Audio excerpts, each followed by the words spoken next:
పెట్టుబడిదారులను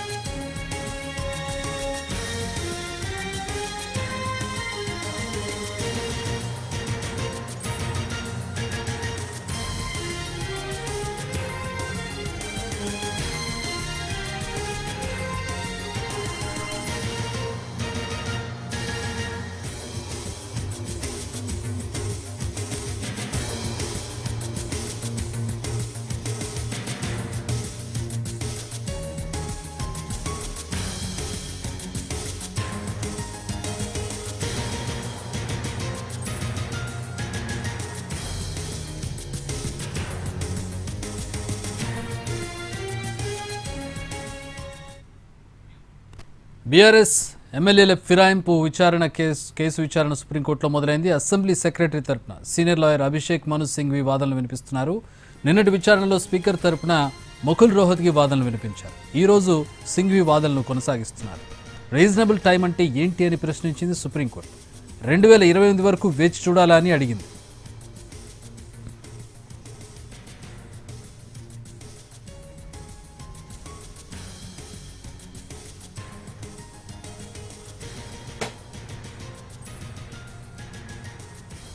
బీఆర్ఎస్ నుంచి ఫిరాయించిన ఎమ్మెల్యేల కేసు విచారణ సుప్రీంకోర్టులో మొదలైంది. అసెంబ్లీ సెక్రటరీ తరపున సీనియర్ లాయర్ అభిషేక్ మను సింఘ్వి వాదనలు వినిపిస్తున్నారు. నిన్నటి విచారణలో స్పీకర్ తరపున ముకుల్ రోహత్కి తన వాదనలు వినిపించారు. ఈరోజు సింఘ్వి ఆ వాదనలు కొనసాగిస్తున్నారు. రీజనబుల్ టైం అంటే ఏంటంటూ సుప్రీంకోర్టు ప్రశ్నించింది. 2028 వరకు అంటే వచ్చే ఎలక్షన్స్ వరకు వేచి చూడాలా ఏంటి అని అడిగింది. ప్రతినిధి రాజు జాయిన్ అవుతున్నారు ఢిల్లీ నుంచి. మరిన్ని వివరాలు తెలుసుకుందాం. రాజు, ఈరోజు అభిషేక్ మను సింఘ్వి వాదనలు వినిపిస్తున్నట్టుగా తెలుస్తోంది. నిన్న ఎక్కడి వరకు అయింది, ఈ రోజు ఎక్కడి నుంచి కంటిన్యూ చేస్తున్నారు అభిషేక్?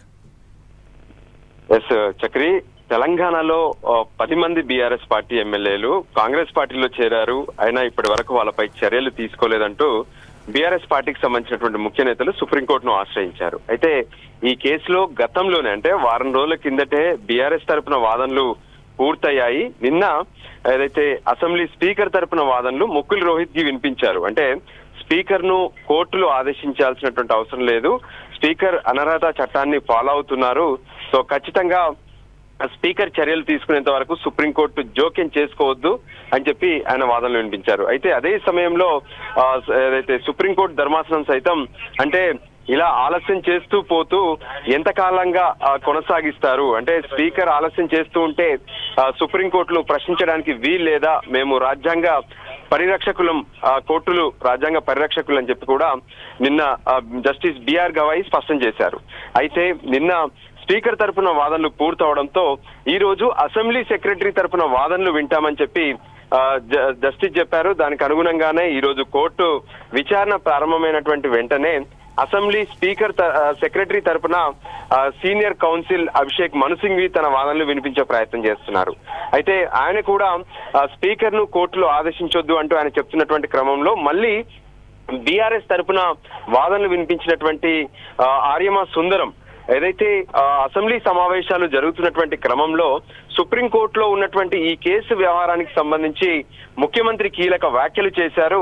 అది ఏదైతే సబ్జుడీస్ అవుతుంది అనే విషయాన్ని బీఆర్ఎస్ పార్టీకి సంబంధించినటువంటి ఎమ్మెల్యేలు హరీష్ రావుతో పాటు మరికొంతమంది అసెంబ్లీలోనే చెప్తున్నప్పటికీ కూడా ముఖ్యమంత్రి ఎన్నికలు రావు, గతంలో ఇలాగే జరిగింది, ఇప్పుడు ఎన్నికలు రావంటూ కొన్ని కామెంట్ చేశారు.